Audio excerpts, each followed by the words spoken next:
Welcome to qnawire. So here for part A, we're going to choose downwards to be positive.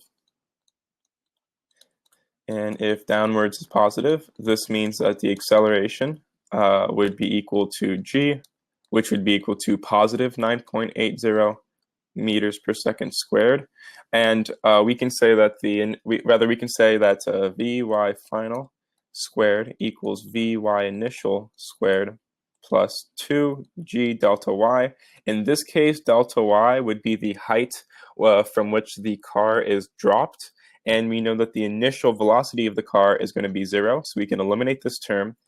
And then we can take the square root. So it'll be Vy final would be equal to the square root of 2g h being equal to delta y. So that's how we would prove that. We simply need to use the 2D kinematic equation.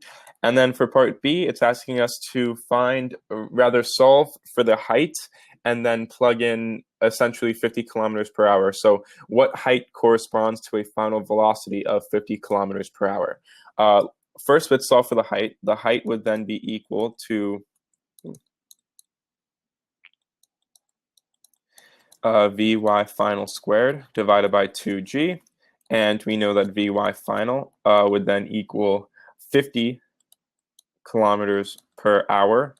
We're going to convert 1 meter per second for every 3.6 kilometers per hour. And this is giving us 13.89 meters per second. At this point, we can solve. So h is going to equal 13.89 meters per second quantity squared divided by 2 times 9.8 meters per second squared, close parentheses. The height that corresponds to a final velocity of 50 kilometers per hour is approximately 9.8 meters. At this point for part C, they want to find a Vy final of 100 kilometers per hour. This is of course 2 times 50, so it would be 2 times 13.89, giving us 27.78 meters per second. And at this point we can solve. So h would be equal to 27.78 meters per second quantity squared.